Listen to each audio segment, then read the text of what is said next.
आप सबका स्वागत है समा सुनील की लव स्टोरी में। अस्सलाम वालेकुम, नमस्ते।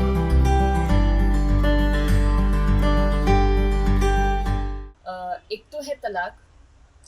अगर आप पति पत्नी जीवित हैं और आपने डिवोर्स नहीं लिया है और आप शादी करना चाहते हो तो नहीं हो सकती है।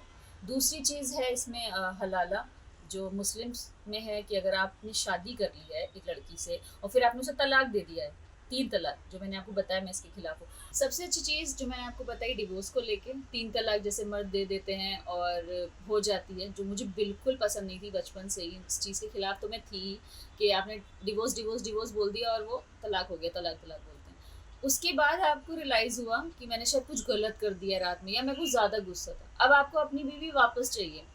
आप समझ रहे हो कि आपने रात में गुस्से में कुछ कहा।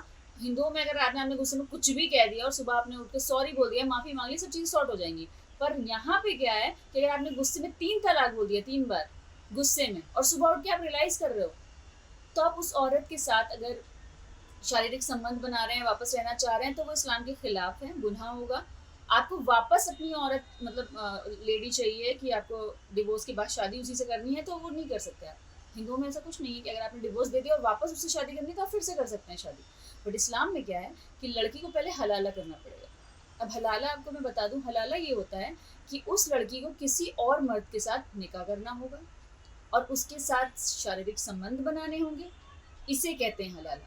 किसी गैर मर्द से शादी करके वो आपका हस्बैंड हो जाएगा, आप उसके साथ शारीरिक संबंध बनाएंगे, उसके बाद ये हलाला कहलाएगा। फिर आप उसे छोड़ दो, डिवोर्स दे दो और वापस अपने पुराने हस्बैंड के पास आ जाओ। ये सोच के ही आप सुन रहे होंगे तो आपको गुस्सा आ रहा होगा, और मुझे सोच के गुस्सा आता है कि कैसे, और लोग तैयार हैं हलाला के लिए। और मैंने कुछ अभी 2-3 साल पहले एक न्यूज़ देखी थी कि मौलाना तैयार हैं कि मैं हलाला करूंगा। मतलब सच में आप कितने नीचे जा सकते हो कि मौलाना कह रहे हैं कि ठीक है मैं निकाह कर लूंगा, हलाला कर लूंगा, और 2 दिन बाद वापस तुम इससे निकाह कर लेना। ये क्या चल रहा है? इस्लाम के नाम पे कुछ भी, मतलब कुछ भी आपने फतवे जारी कर लिए हैं, कुछ भी आपने रूल्स बना लिए हैं हमारे मौलाना ने, या जो धर्म गुरु बन के बैठे हैं। ये आप उस औरत से पूछिए, उसे नहीं करना है। उसे डिवोर्स नहीं चाहिए था, फिर भी उसे डिवोर्स मिल गया बिना उसकी मर्जी के। हिंदुओं में नहीं है ये। मर्जी दोनों की होनी चाहिए, सिग्नेचर दोनों के होने चाहिए, तब आपको डिवोर्स मिलेगा। यहाँ औरतों की मर्जी नहीं है। आपने डिवोर्स तलाक बोल दिया, हो गया। फिर आप बोल रहे हो कि मुझे वापस तुम चाहिए, जाओ हलाला करके आओ। अब वो हलाला करने जाएगी, उसे नहीं जाना दूसरे आदमी के पास, पर वापस हो गई। वो हलाला करके वापस अपने शौहर से निकाह कर रही है, क्यों? अपने बच्चों के लिए, क्योंकि उसके बच्चों के बाप तुम हो। क्योंकि मुझे एक्चुअली जब से होश संभाला है, 3 तलाक सुना, फिर 4 शादियां सुना, तो मुझे लगता था 4 शादियां। हमने अपने माँ बाप को तो एक ही शादी करते देखा है। मेरे ताऊजी ने एक शादी की, अब मैंने भी एक ही शादी की है। तो क्या मैं सुनील को अलाउ कर दूं कि एक और बीवी ले आओ? मुस्लिम्स में ऐसा है कि अगर आपकी फर्स्ट बीवी ने आपको अलाउ कर दिया है कि हाँ आप दूसरी शादी कर सकते हैं, सिर्फ उसने रजामंदी दे दी तो आप कर लोगे। सच में, मतलब कैसे? मैं इस चीज़ के बिल्कुल खिलाफ हूँ। 4 शादियाँ, 4 छोड़ो, मैं 2 शादियों के भी खिलाफ हूँ। एक ही शादी होनी चाहिए भाई। आपकी एक बीवी, एक एक बच्चे, 4 बच्चे, ठीक है, पर एक शादी। दूसरी बीवी आप सर पे लाके उसके रख रहे हो, पहली बीवी क्या सोचेगी? फिर ठीक है, लड़कियों को भी अलाउ करो 4 शादियां। ये सारे मुस्लिम्स में जो लॉ बोर्ड्स हैं, वक्फ बोर्ड में, ये सिर्फ लड़कियों को ही क्यों ऐसे पीछे ढकेल रहे हैं? ठीक है, आप लड़कियों को भी कहते हैं कि हाँ 6 शादियां कर सकती है, करो। करा आपने? नहीं। सिर्फ लड़कियां 4 शादियां नहीं कर सकती, लड़के कर सकते हैं 4 शादियां। वो लाके रख सकते हैं उनके सर पे कि लो भाई 3 बीवियां और आ गई मेरी। अभी मैंने लास्ट कौन सी एनिमल मूवी देखी थी, उसमें ये दिखाया, बॉबी ने तीसरी शादी वो कर रहा था, 2 बीवियां पहले से थी। तो ये बहुत अच्छे से चल रहा है, बाहर तो बहुत अच्छे से चल रहा है। इंडिया में तो शायद बहुत ज़्यादा नहीं है इतना, पर मुस्लिम कंट्रीज जो हैं वहाँ पे तो मतलब अलाउमेंट भी नहीं मांगते, वो कर लेते हैं शादी, उनको कोई मतलब नहीं है। कैसे 4-4 शादियां आप कर रहे हो? आपको मजे चाहिए क्या? प्यार तो एक ही बार होता है मेरे हिसाब से। अच्छा ठीक है, प्यार 10 बार होता है, पर शादी मेरे हिसाब से एक बार होती है। शादी से पहले आपने जितने बार प्यार किया हो, ब्रेकअप्स किए हो, पर शादी जब आप कर लेते हो तो उसके बाद किसी से प्यार नहीं हो सकता है मेरे हिसाब से। अब पता नहीं मुस्लिम लॉ बोर्ड ने क्या सोचा और लिख दिया है 4 शादियां मर्द कर सकते हैं। क्यों भाई? ठीक है, आप लिख दो औरतें भी 2 कर सकती हैं, 10 कर सकती हैं। नहीं, औरतों का नहीं, मर्दों का हलाला होगा। औरतें तलाक दे सकती हैं, लिखो। फिर ये भी लिखना चाहिए था ना, आपने समान क्यों नहीं रखा है? लोगों को नागरिकता क्यों समान नहीं दी? जो मर्द तलाक देगा तो औरत पे तलाक हो जाएगी, तो फिर यही सेम चीज आपने मुस्लिमों में औरतों के लिए भी रखनी चाहिए थी कि अगर औरत को गुस्सा आया और वो पिट रही है अपने मर्द से या गालियां सुन रही है, तो वो भी 3 तलाक बोल दे और पति हो गया तलाक। ये भी होना चाहिए था, नहीं हुआ। औरत को भी आप अलाउ करते कि वो भी 4 शादियां कर सकती है जैसे मर्द कर सकता है। इक्वालिटी कहाँ है? सिर्फ मर्दों को चीजें 4 शादियां कर लो, तुम तलाक दे दो, फिर तुम औरत को अपनी हलाला के लिए भेज दो और वापस आके वो मेरे से शादी कर ले। क्या चल क्या रहा है?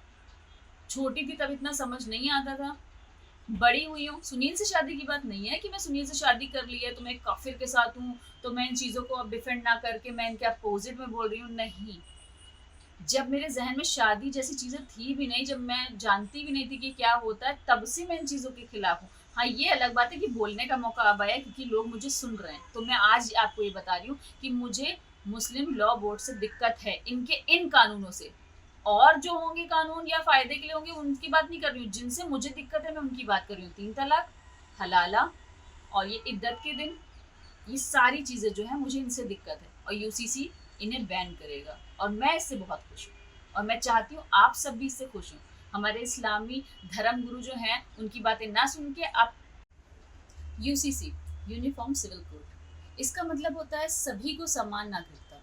पूरे मतलब इंडिया में अगर हम लागू करना चाहें, जिस तरह से आप देख सकते हैं कि मुस्लिम्स की एक अलग लॉ होती है और संविधान एक अलग है, क्रिश्चियंस में भी थोड़ा अलग है, हिंदुओं में कुछ नहीं है, वो तो संविधान पे ही चलते हैं, उनका कोई ऐसा लॉ नहीं है अलग से। बट हाँ, सुन्नियों में और शिया में, मुस्लिम्स में अलग अलग है। जो सुन्नियों के धर्म गुरु होते हैं वो अलग होते हैं, उनका एक अलग ही वक्फ बोर्ड होता है। शियाओं के जो वक्फ बोर्ड होते हैं वो अलग होते हैं। सबकी एक अलग अलग मान्यताएं हैं, उनमें अलग अलग फतवे जारी किए जाते हैं, रूल्स बताए जाते हैं जिन पर सालों से या सदियों से कह सकते हैं लोग चले आ रहे हैं। कुछ रूल्स ऐसे हैं जो सच में मुझे बचपन से ही बहुत ही ज़्यादा मतलब टीस करते थे कि ये क्यों है ऐसा।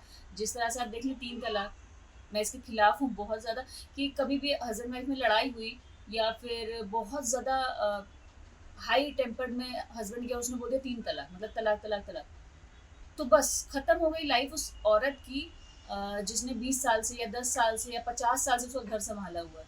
तो सिर्फ एक 3 अल्फाज कह देने से आपका डिवोर्स हो गया, कोई कोर्ट की कार्रवाई नहीं हुई, कुछ नहीं हुआ। और तो मुझे ये चीज़ें बचपन से लगती थी कि ये नहीं होना चाहिए था, पर मैं कुछ नहीं कर सकती थी इस बारे में या कोई और शायद कुछ नहीं कर सकता था, मुझे ऐसा लगता था। पर मुझे नहीं पता था कि आगे आने वाले टाइम में प्रधानमंत्री मोदी आएंगे और 3 तलाक को बैन कराएंगे, जो हो भी चुकी है। तो इस फैसले से मैं बहुत खुश थी तब भी और आज भी बहुत खुश हूँ, और यूसीसी को लेके भी मैं बहुत ज़्यादा खुश हूँ, बिकॉज यूसीसी में जो दिया गया है चीज़ें कि आप अगर पति पत्नी हैं और आपने डिवोर्स नहीं लिया है तो आप दूसरी शादी नहीं कर सकते, बट इस्लाम में ऐसा है कि आप 4 शादियां कर सकते हैं। तो यही सारी जो रूल्स रेगुलेशन अलग अलग लोगों ने अपने धर्म के हिसाब से बना रखी है, उसी को ख़त्म करने के लिए यूसीसी आया है। एक ही लॉ चलेगा, जो इंडिया का गवर्नमेंट लॉ चलेगा, और उसी के पीछे सारे लोग खड़े रहेंगे कि इसी को फॉलो करना है। तो मैं चाहती हूँ कि एक्चुअली ये फॉलो होना चाहिए पूरे इंडिया में। फिलहाल गोवा में है ये काफ़ी सालों से। अभी बरेली में दंगे शुरू हो चुके हैं क्योंकि उत्तराखंड में लागू हो चुका है ये यूसीसी, 2 दिन पहले ही लागू हुआ है। तो अभी देखा जाए इंडिया में सिर्फ 2 शहर हैं, एक गोवा और एक उत्तराखंड, स्टेट उत्तराखंड। तो मुझे लगता है कि सारी जगह लागू होना चाहिए, स्टेट नहीं पूरे इंडिया में लागू होना चाहिए। इसका मतलब ये आप ये मत समझिए कि कोई मोदी कुछ और बम लेके आ रहा है हम लोगों पे गिरा देगा, मुस्लिमों पे, क्योंकि बहुत सारे मुस्लिम्स हैं जिनको जानकारी नहीं है इस बारे में, और कुछ मौलाना है या कुछ धर्म गुरु हैं जो उनको भड़का देते हैं स्पीच में, जैसे कि आपने अभी 2 दिन पहले भी मुंबई का देखा होगा और अभी कल शायद बरेली में किसी ने बयान दिया। इसको समझो यूसीसी क्या है और खुश हो जाओ। धन्यवाद।